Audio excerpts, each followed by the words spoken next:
A very good evening friends. आज हम जिस टॉपिक के बारे में बात करने वाले हैं वो है एंशिएंट इंडियन एजुकेशन। और ये टॉपिक बहुत ही इम्पोर्टेंट टॉपिक है बीएड के पर्सपेक्टिव से।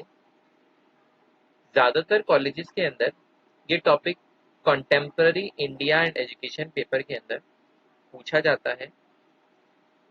और आर आई अजमेर की जो स्कीम है उसके अंदर ये पेपर विजन ऑफ एजुकेशन नाम के पेपर के अंदर पूछा जाता है। तो चलिए स्टार्ट करते हैं। एंशियंट इंडियन एजुकेशन यानी भारतीय शिक्षा प्रणाली, जो कि प्राचीन समय में रहा करती थी। प्राचीन भारतीय शिक्षा प्रणाली। देखिए, सबसे पहली बात जो खासियत है एंशियंट इंडियन एजुकेशन की वो ये है कि एजुकेशन को एक प्रोडक्ट नहीं, एजुकेशन को एक प्रोसेस समझा जाता था, जो कि किस लिए चलता था? सेल्फ इम्प्रूवमेंट के लिए चलता था।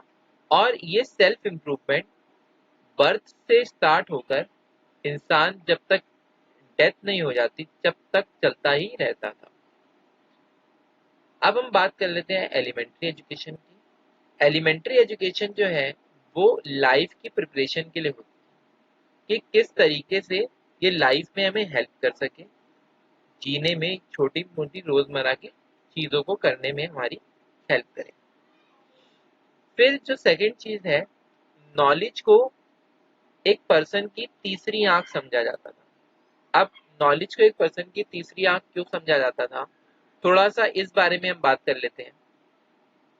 देखिए, इंसान दो आंखें लेके पैदा होता है। उससे वो इस संसार को देखता है, इस संसार की चीजों को समझने की कोशिश करता है कि ये चीजें ये हैं और इसको इस नाम से पुकारा जाता है। बट वो सारी चीजें क्या है? मटेरियलिस्टिक है। लेकिन ये जो थर्ड आई है, इससे हमें एक इंसाइट मिलती है चीजों के अंदर। तो जब नॉलेज जो है, नॉलेज से क्या क्या होता है कि हम इसे थर्ड आई कह रहे हैं। क्या होता है कि जब इंसान के पास नॉलेज होती है तो वो करेक्ट इंसाइट्स डेवलप कर पाता है। मतलब उसके अंदर उचित और अनुचित की सही समझ आ जाती है कि क्या उचित है और क्या अनुचित है। सेकंड जो चीज है वो है ऑल राउंड डेवलपमेंट। नॉलेज जो है उससे एक पर्सन का ऑल राउंड डेवलपमेंट होता है, चाहे वो फिजिकल हो, मेंटल हो, सोशल हो, किसी भी प्रकार का डेवलपमेंट हो, वो इंसान का नॉलेज की वजह से होता है। अब आप जरा सा इस बात को खुद सोचिए, जब एक पर्सन ऑल राउंड डेवलपमेंट हो जाएगा उसका, तो उसके जीवन में खुशहाली और आज़ादी, जिससे मिस्ट्रीज ऑफ लाइफ, जितने भी जिंदगी के दुख हैं उससे अपने आप ही आ जाएगी। क्योंकि ऐसा नहीं है कि उसके जो जितने भी दुख है वो खत्म हो जाएंगे, पर उसको उन दुखों से लड़ने की शक्ति मिलेगी, या उसको उन दुखों का सामना करने का हौसला मिलेगा, या उसको पता लग जाएगा कि इन दुखों को किस तरीके से मुझे झेलना है। थर्ड जो चीज है, जो नॉलेज है, वो क्या है? रूट है ऑल ह्यूमन हैप्पीनेस। जब इंसान को पता लग जाता है ना कि ठीक है, पैसा अपनी जगह है, या फिर मान सम्मान प्रतिष्ठा अपनी जगह है, या फिर ये रिश्ते नाते अपनी जगह है, जब इन सब चीजों की इंसान को नॉलेज हो जाती है ना, तो वो किसी भी चीज से कोई बंधन नहीं रखता है। मतलब वो काम करता रहता है अपना, और ना तो उसे किसी फल की इच्छा रहती है, ना ही उसे किसी प्रेस की इच्छा रहती है। बस वो अपने आप में खुश रहता है कि हाँ, मैंने ये काम कर लिया। तो ये एक जो चीज है वो अल्टीमेट जो ह्यूमन हैप्पीनेस है उसकी तरफ हमें कहीं ना कहीं नॉलेज ले जाती है। फिर हम बात करते हैं कि एजुकेशन से क्या क्या चीजें हमें मिल सकती हैं। तो एजुकेशन से हमें फेम मिल सकता है। एजुकेशन अगर किसी इंसान के पास है, कोई पर्सन जो है बहुत ज्यादा एजुकेटेड है, तो क्या हो सकता है कि या तो वो फेमस हो सकता है, जैसे कि मिर्जा गालिब साहब। अब बहुत कम लोग ये जानते हैं कि मिर्जा गालिब साहब के बारे में ये तो कहा जाता है कि वो शराब में धुत रहा करते थे, ये सब चीजें बताई जाती हैं। लेकिन ये बातें बहुत कम लोग बताते हैं कि वो कितनी किताबें पढ़ा करते थे। तो उन्होंने बहुत ज्यादा किताबें पढ़ी हैं, बहुत ज्यादा उन्होंने कुछ किया, उसके बाद ही उनका नाम अमर हो पाया, क्योंकि वो हर एक बारीकी को समझने लगे थे शायद। सेकंड जो चीज है एजुकेशन, उससे क्या आता है, एजुकेशन से रिस्पेक्ट। अब अगर एजुकेशन से रिस्पेक्ट की हमें बात करनी है तो इसमें बेस्ट एग्जांपल है डॉक्टर एपीजे अब्दुल कलाम साहब का। डॉक्टर एपीजे अब्दुल कलाम साहब ने जितना पैसा कमाया, उसकी कोई भी बात कहीं पर भी किसी भी तरीके से नहीं होती है, क्योंकि वो वहां पर जो उनका पैसा है वो एक बिल्कुल सेकेंडरी चीज हो जाती है, क्योंकि जो उन्होंने रिस्पेक्ट कमाई, उस रिस्पेक्ट के आगे सब कुछ छोटा है। तीसरी चीज, एजुकेशन से हम लोग वेल्थ कमा सकते हैं। अब पैसा कमाने का एजुकेशन से है कि कोई पर्सन जो है अगर बहुत ज्यादा एजुकेटेड होगा तो उसकी मार्केट में बहुत ज्यादा डिमांड रहती है उस चीज के प्रति, तो वहां से वो पर्सन यकीनन वेल्थ भी बहुत ज्यादा कमा सकता है, पैसा बहुत ज्यादा कमा सकता है। अब एक चीज जरा सा थोड़ा सा ये भी समझ लेते हैं कि भाई हम जब एजुकेशन से बात कर रहे हैं कि क्या क्या गेन कर सकते हैं, तो हम पैसे की बात क्यों कर रहे हैं यहाँ पे।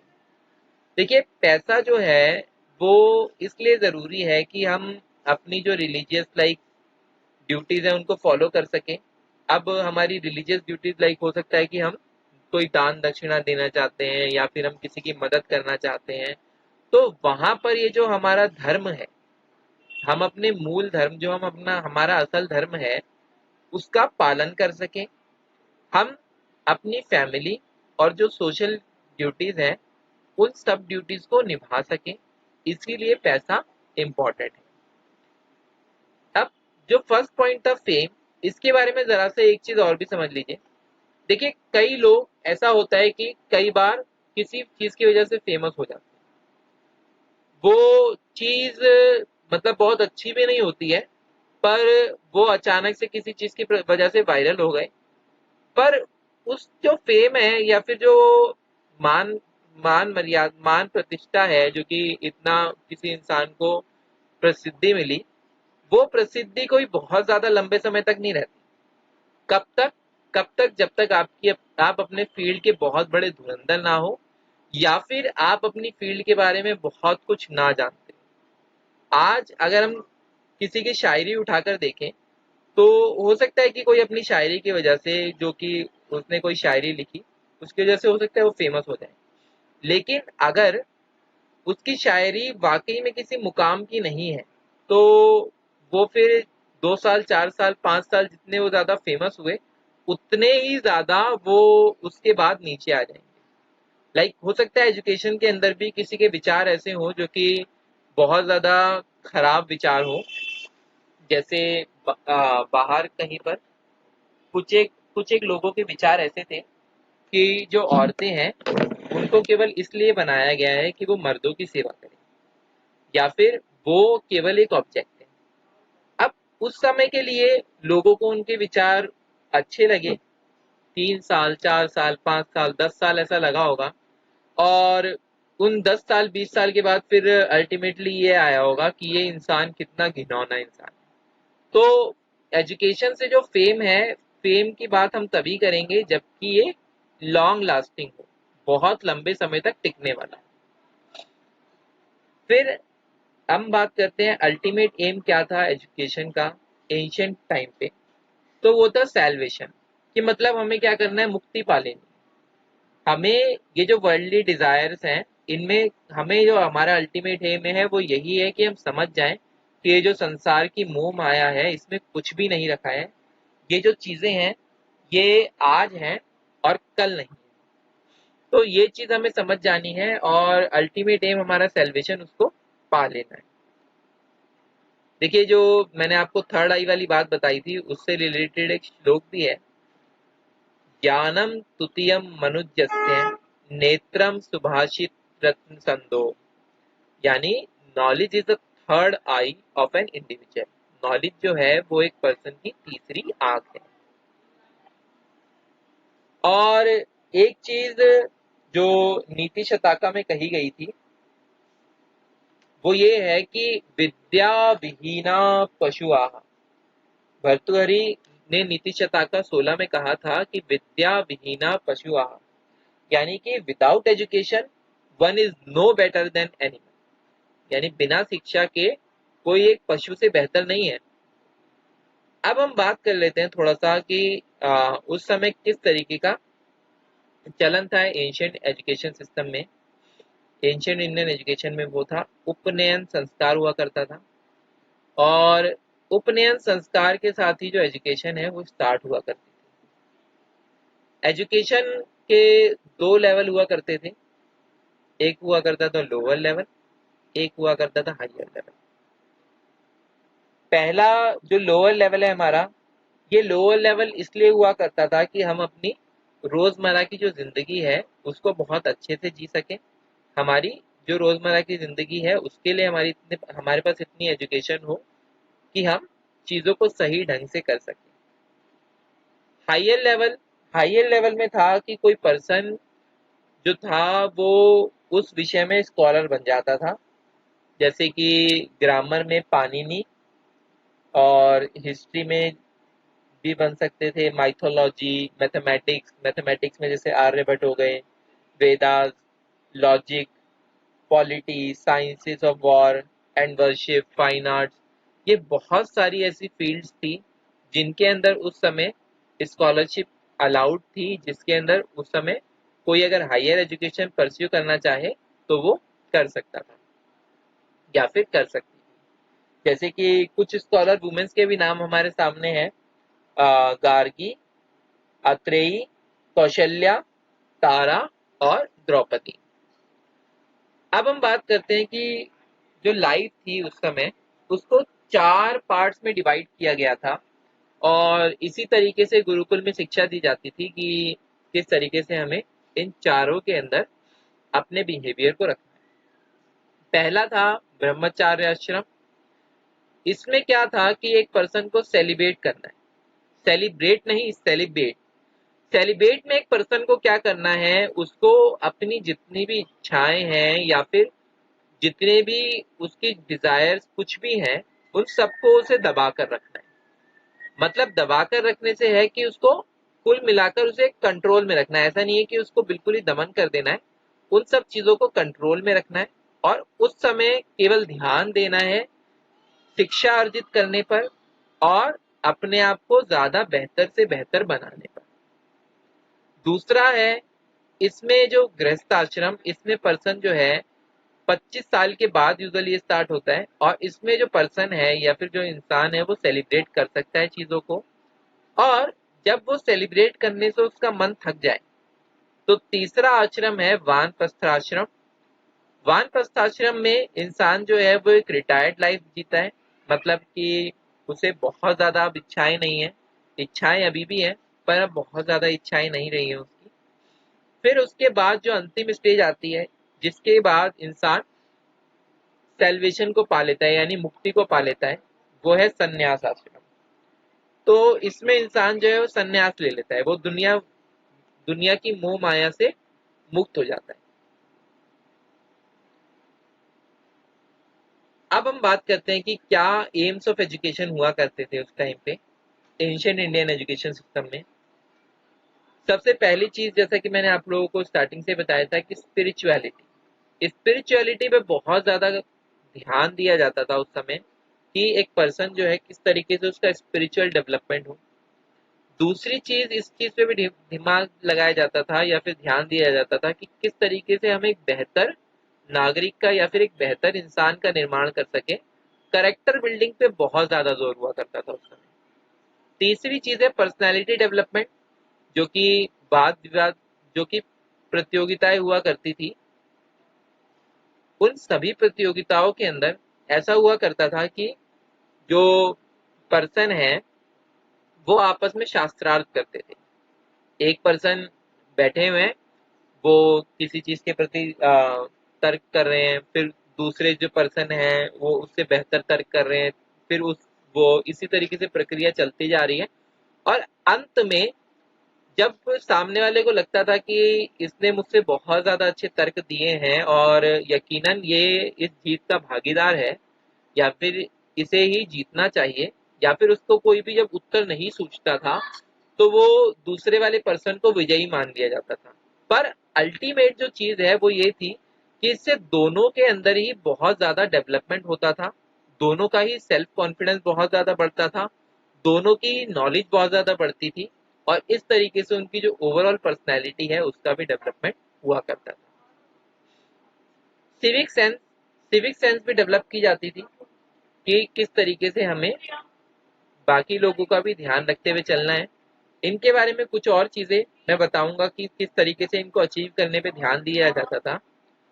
प्रमोटिंग एफिशिएंसी, कि एक पर्सन जो है या फिर जो एक विद्यार्थी है उसकी एफिशिएंसी को हम किस तरीके से और ज्यादा बढ़ा सकते हैं, गुरुओं का भी इस चीज पे बहुत ज्यादा जोर रहता था। प्रिजर्वेशन, प्रिजर्वेशन की कीमत उनको सिखाई जाती थी कि कितनी इंपॉर्टेंस है कि चीजों को प्रिजर्व करने की। अब यहाँ पे प्रिजर्वेशन दोनों तरीके से है। लाइक प्रिजर्वेशन हो सकता है कि इन्वायरमेंट का किस तरीके से प्रिजर्वेशन हम करें, या फिर जो हमारे शक्तियां हैं उनको हम किस तरीके से प्रिजर्व करके रखें, फालतू चीजों में वेस्ट ना करें।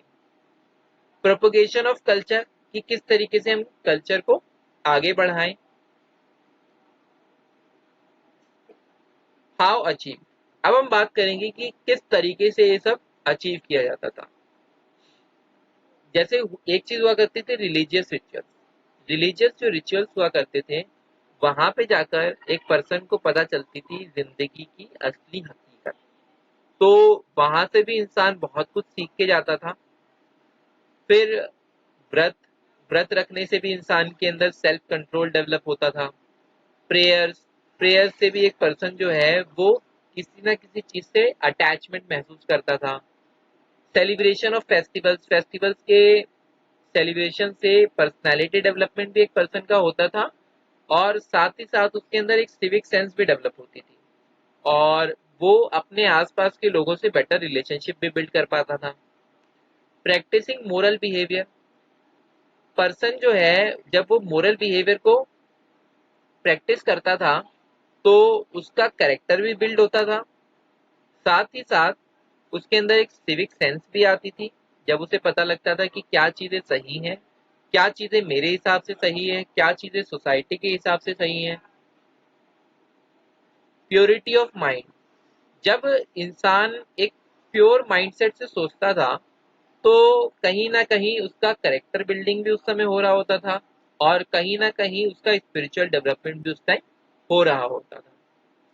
मैनर्स, मैनर्स पे भी बहुत ज्यादा ध्यान दिया जाता था कि लाइक बड़ों के पांव छूने हैं, या फिर बड़ों के सामने आपको कुछ भी गलत नहीं बोलना है। ये सारी चीजें जो थी उस समय, कुल मिलाकर इन सारे एम्स ऑफ एजुकेशन को फुलफिल करने के लिए बहुत ही इफेक्टिवली तरीके से काम करती। फिर हम बात करते हैं अगर चॉइस ऑफ सब्जेक्ट की, तो जो पर्सन है या जो स्टूडेंट है उसको ये चॉइस रहती थी कि वो अपनी पसंद का सब्जेक्ट ले सकता है। जैसे कि ये सबके पास अलग अलग चॉइस रहती थी कि कोई अगर तीरंदाजी चुन रहा है तो तीरंदाजी चुन सकता है, कोई अगर गदा युद्ध सीखना चाहता है तो वो गदा युद्ध चुन सकता है, कोई अगर शास्त्रार्थ सीखना चाहता है तो वो शास्त्रार्थ सीख सकता है। सबके पास अपनी अपनी अलग अलग चॉइस उस समय हुआ करती थी। फिर अगर हम बात करें लाइफ ऑफ स्टूडेंट कि किस तरीके की लाइफ एक स्टूडेंट उस समय जिया करता था, तो जो एक स्टूडेंट की लाइफ हुआ करती थी वो फुल फिल्ड होती थी किससे, सिंपलिसिटी से। एक जो स्टूडेंट है वो बहुत एक सिंपल तरीके से रहा करता था, साथ ही साथ वो सेल्फ डिसिप्लिन में रहा करता था। ऐसा नहीं है कि जो गुरु है उसके पीछे हमेशा डंडा लेके दौड़ रहा है, उसको एक सेल्फ डिसिप्लिन की भावना सिखाई जाती थी कि आपको अपने आप को ही डिसिप्लिन करना आना चाहिए, आपको पता होना चाहिए कि मुझे कब क्या बोलना है, कैसे बोलना है, मुझे कब किस तरीके से बिहेव करना है। दूसरी चीज, गुरु जो थे वो सेल्फ डेवलपमेंट पे बहुत ज्यादा ध्यान देते थे स्टूडेंट के, और सेल्फ कॉन्फिडेंस को भी डेवलप करने पे बहुत ज्यादा ध्यान दिया जाता था। साथ ही साथ उन्हें सेल्फ कंट्रोल भी सिखाया जाता था कि किस तरीके से वो अपने ऊपर कंट्रोल रख सकते हैं। फिर उन्हें डिसीजन मेकिंग भी सिखाई जाती थी कि किस तरीके से वो सही डिसीजन ले सकते हैं और एक प्रॉपर जजमेंट पर पहुंच सकते हैं। मतलब उनके सामने ऐसी परिस्थितियां रख दी जाती थी जिनके थ्रू उनको सही डिसीजन पे जब वो पहुंचते थे तो काफी कुछ वहां से सीख ले लेते थे। और साथ ही साथ उन्हें इस चीज के लिए भी ट्रेन किया जाता था कि वो एक जो भी चीज है या जो भी पर्सपेक्टिव है उसके बारे में दोनों तरीके से सोचे। अगर वो किसी टॉपिक के बारे में सोच रहे हैं तो ऐसा नहीं है कि वो केवल उसके बुरे पॉइंट ले आए कि इसमें तो दुनिया भर की बुराइयां हैं। देखिए, हर बुरी से बुरी चीज के साथ कुछ अच्छाइयां जुड़ी हुई होती हैं और हर अच्छी से अच्छी चीज के साथ कुछ ना कुछ बुराइयां जुड़ी हुई होती हैं। जैसे अगर हम बात करें कि नींद जो है एक बहुत जरूरी चीज है, तो एक इंसान को एक बहुत अच्छी नींद लेनी चाहिए। पर इसका मतलब ये भी नहीं है कि कोई इंसान 16-16 घंटे तो सो ही रहा है। ऐसा भी नहीं हो सकता कि कोई इंसान 16-16 घंटे सो ही रहा है। फिर इसी तरीके से और भी बहुत सारे एग्जाम्पल्स हैं जिनके द्वारा हम लोग ये समझ सकते हैं कि हर एक चीज जो है उसकी एक इम्पोर्टेंस होती है और किसी भी चीज के प्रति जो हमारे पर्सपेक्टिव है वो केवल एक पर्सपेक्टिव से काम नहीं चल सकता। जैसे कि अगर हम हमारी एजुकेशन में बात कर लें तो हम लेक्चर मेथड जो है आज के टाइम पे लेक्चर मेथड को बिल्कुल ही सिरे से नकार देते हैं कि भाई लेक्चर मेथड तो बहुत ही बुरा है, ये बोरिंग हो जाता है, इसमें स्टूडेंट का इंटरेस्ट नहीं बनता है। लेकिन अगर हम बात करें अच्छाइयों की तो कुछ ना कुछ अच्छाइयाँ इसमें भी हैं। जैसे कि ये टाइम बहुत कम लेता है और कई बार ऐसा भी होता है कि ये जो हमारा प्रिस्क्राइब्ड सिलेबस है उसको खत्म करने में हमारी हेल्प करता है। इसी तरीके से हर एक चीज से कुछ ना कुछ अच्छाइयाँ भी हमारे पास जुड़ी हुई होती हैं और एक इंसान का बेहतर डेवलपमेंट तभी हो सकता है जब वो पर्सन जो है दोनों पक्षों को सोचकर चलता है। एक चीज हम यहाँ पे और डिस्कस कर लेते हैं कि एक पॉइंट मुझे मिला था कि एजुकेशन जो है वो मैकेनिकल ट्रेनिंग बन जाती थी ब्रेन की उन स्टूडेंट के लिए जो वेद की स्टडी करते थे, वेदास की स्टडी करते थे। हालांकि इस पॉइंट से मैं यहाँ पर एक चीज से डिसएग्री करता हूँ कि कोई भी चीज जो है यहाँ पर आमतौर पर ये समझ लिया जाता है कि वेदास को रटवाया जाता था या फिर इसी तरीके की जो अलग अलग चीजें हैं उनको रटवाया जाता था। पर अगर हम इस बात की प्रैक्टिकलिटी को देखें तो ये लगभग लगभग असंभव है कि किसी को 2-3 हजार पेज याद करवा दिए जाएं। ये लगभग लगभग असंभव सी दिखने वाली चीज है। असल में यहाँ पर जो तरीका काम आता है वो तरीका काम आता है जो रिटेंशन साइकिल है, वो वाला तरीका कि किस तरीके से हमें किस चीज को कितने समय के बाद पढ़ना होता है कि जो वो चीज हमें याद होती चली जाती है। जैसे कि जब हम बात करते हैं तो मैं यहाँ पे इस साइकिल को बहुत थोड़ा सा लिखूंगा। पहली रिवीजन हमें 1 घंटे के बाद करनी होती है, दूसरी रिवीजन हमें 1 दिन के बाद करनी होती है, तीसरी रिवीजन हमें 3 दिन के बाद करनी होती है और चौथी रिवीजन हमें 1 हफ्ते के बाद करनी होती है।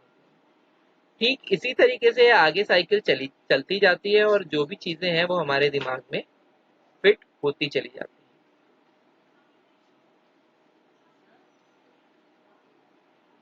अब हम पर्टिकुलरली थोड़ी सी बात कर लेते हैं गुरुकुल सिस्टम की।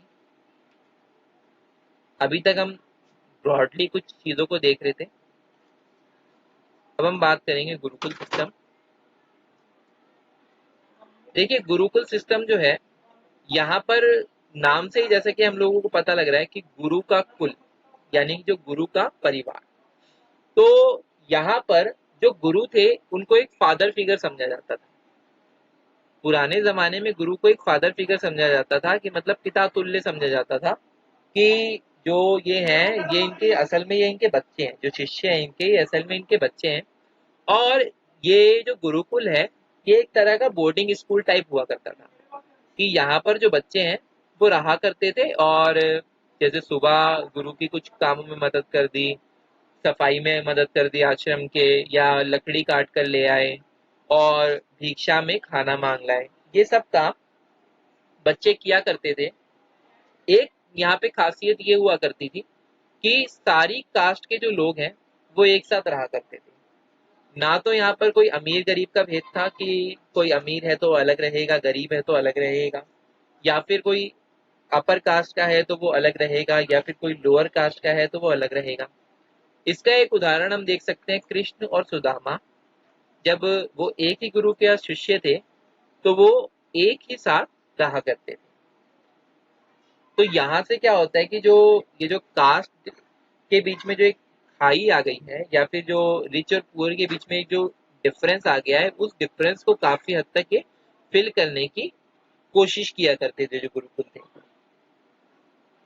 फिर यहाँ पर जो एजुकेशन दी जाती थी वो फ्री एजुकेशन हुआ करती थी, किसी से भी कोई भी पैसा नहीं लिया जाता था। एजुकेशन जो है एक बहुत ही नोबेल प्रोफेशन माना जाता था।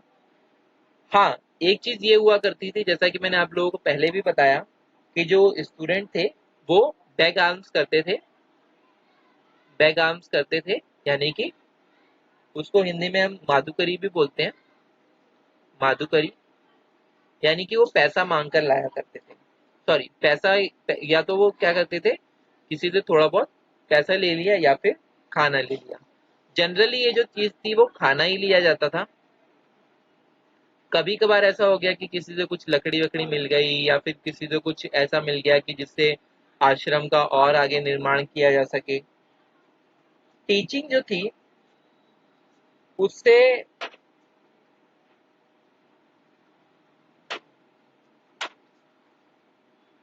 क्या टीचिंग हमें मिली। अब एक चीज है ना कि ये जो हम बैगाम्स करवा रहे हैं बच्चों से, ऐसा नहीं है कि माधुकरी हमने बच्चों से करवाई तो केवल ऐसा नहीं कि खाना मिल गया उससे, पर उससे एक बहुत ही जरूरी शिक्षा भी बच्चों को मिला करती थी। क्या टीचिंग उन्हें मिला करती थी? उन्हें ये टीचिंग मिला करती थी कि सोसाइटी जो है उसके प्रति हम डेप्थ में है, यानी हम उसके ऋणी हैं कि उन्होंने हमारी हेल्प करी। भले ही किसी भी तरीके से हेल्प करी, चाहे उन्होंने पैसे से हेल्प करी, चाहे उन्होंने हमारी किसी सामान से हेल्प कर दी, चाहे उन्होंने हमारी खाने से मदद कर दी, तो उन्होंने हमारी शिक्षा दीक्षा में हमारी मदद करी। यानी अब हमें भी क्या करना है कि हमें इनकी भी कुछ ना कुछ किसी ना किसी तरीके से ऋण चुकाना है। तो ये एक इन डेप्थनेस जो सोसाइटी के प्रति आती थी लोगों के अंदर या फिर बच्चों के अंदर, ये बहुत ही इंपॉर्टेंट चीज थी। सेकेंड जो चीज थी वो क्या था, मिनिमाइजिंग कास्ट हिरार्की। यहाँ पर भी कास्ट हिरार्की कम होती थी या फिर खत्म होने लगती थी। कैसे? क्योंकि जब कोई भिक्षा मांगने जाता था तो ऐसा नहीं है कि कोई अगर अपर कास्ट है तो वो केवल अपर कास्ट के घर में ही भिक्षा मांगने जाएगा, या फिर अगर कोई अपर कास्ट है तो वो, या फिर अगर कोई लोअर कास्ट है तो अपर कास्ट के घर में भिक्षा मांगने नहीं जा सकता। ऐसा कुछ भी उस समय पर नहीं हुआ करता था। फिर जैसा कि मैं आप लोगों को पहले भी बता चुका हूँ कि उस समय विद्यादान को महादान समझा जाता था, इसीलिए विद्या का कोई भी चार्ज नहीं लिया जाता था। अब आप लोगों के मन में एक प्रश्न होगा कि अगर ऐसा था तो कैसे वो आश्रम चला करते थे, कैसे आश्रमों का निर्माण होता था, कैसे उन्हें सुविधाएं मिलती थी। दरअसल उस समय जो सिस्टम था, डोनेशन चला करती थी। और ये डोनेशन ऐसा नहीं है कि बच्चे दिया करते थे, ये डोनेशन राजा महाराजा दिया करते थे। ये वो लोग दिया करते थे जो दूसरों के परोपकार की भावना रखते हैं। ये वो लोग दिया करते थे जो कि अमीर हुआ करते थे, ताकि जो बच्चे हैं उनके बच्चे भी पढ़ सके और जो बाकी बच्चे हैं वो भी पढ़ सके। साथ ही साथ एक कॉन्सेप्ट हुआ करता था गुरु दक्षिणा का। तो यहाँ पर शिष्य जब भी गुरुकुल छोड़ के जाते थे तो वो गुरु को कुछ गिफ्ट दिया करते थे जब जाते वक्त, कि हम आपके ऋणी हैं, अगर हमसे कुछ भी हो सकता है तो मतलब ये छोटी सी चीज है जो कि हम आपको दे सकते हैं, तो कृपया इसे स्वीकार कीजिए। इस तरीके का कुछ कॉन्सेप्ट वहां पे चला करता था। और एक गुरु जो है वो गुरु कैसा हुआ करता था, वो एक रियल स्कॉलर होता था। वो वाकई अपने सब्जेक्ट का एक मास्टर होता था कि हाँ, ये बहुत बड़ा ज्ञाता है वेदों का, या फिर ये धनुर्विद्या का बहुत बड़ा ज्ञाता है। ये जो चीज है वो पूरी तरीके से प्रमाणिक होती थी और तभी उस पर्सन को गुरु की उपाधि मिलती थी। जब तक कोई पर्सन जो है वो अपनी कला को सिद्ध नहीं कर देता था या फिर अपने आप को सिद्ध नहीं कर देता था, जब तक वो गुरु नहीं कहलाता था। साथ ही साथ जो गुरु है वो एक स्पिरिचुअली इनलाइटेंड पर्सन हुआ करता है, एक बहुत ही हम्बल नेचर का पर्सन, एक ऐसा पर्सन जो कि ये जो मोह माया है इनसे काफी हद तक मुक्त हो चुका है या फिर पूरी तरीके से मुक्त हो चुका है, और वो अब यहाँ पर उसका जो मेन मकसद है उसको केवल एक मोह रह गया है कि वो जो है दूसरों की भलाई के लिए काम करे। अब इसी चीज के लिए जो गुरु था उसकी बहुत ज्यादा रिस्पेक्ट हुआ करती थी। पुराने टाइम में जो गुरु थे उनकी बहुत ज्यादा रिस्पेक्ट हुआ करती थी, और आज के टाइम में कई बार हमें ये चीज देखने को नहीं मिलती है कि एक जो रिस्पेक्ट है वो रिस्पेक्ट गुरु के लिए नहीं है, क्योंकि आजकल क्या किया जाता है ना कि कोई भी टीचर बन जाता है। तो वो कॉन्सेप्ट उस टाइम पे नहीं था। जो उस टाइम पे गुरु हुआ करते थे वो वही लोग हुआ करते थे जो कि अपनी फील्ड में धुरंधर हुआ करते थे, साथ ही साथ वो जो पर्सन है वो बहुत ही एक हम्बल नेचर के पर्सन हुआ करते थे, या फिर जो बहुत एक सेल्फ कंट्रोल्ड पर्सन हुआ करते थे, या फिर जो एक ऐसे पर्सन हुआ करते थे जो कि स्पिरिचुअली इनलाइटेंड पर्सन है। तो ये एक चीज थी जिसकी वजह से उस समय जो गुरु हैं उनको भगवान से भी ऊपर दर्जा दिया जाता था। और ये भी ये यहाँ तक कहा गया कि गुरुर ब्रह्मा गुरुर विष्णु गुरुर्देवो महेश्वरा गुरुर साक्षात पर ब्रह्मा तस्मै श्री गुरुवे नमः। A true teacher was supposed to be a student till the end of his life। और जो एक सच्चा शिक्षक था उसे ये माना जाता था कि वो हमेशा जो है कुछ ना कुछ गेन कर रहा है, वो हमेशा कुछ ना कुछ गेन करने में लगा ही रहता था।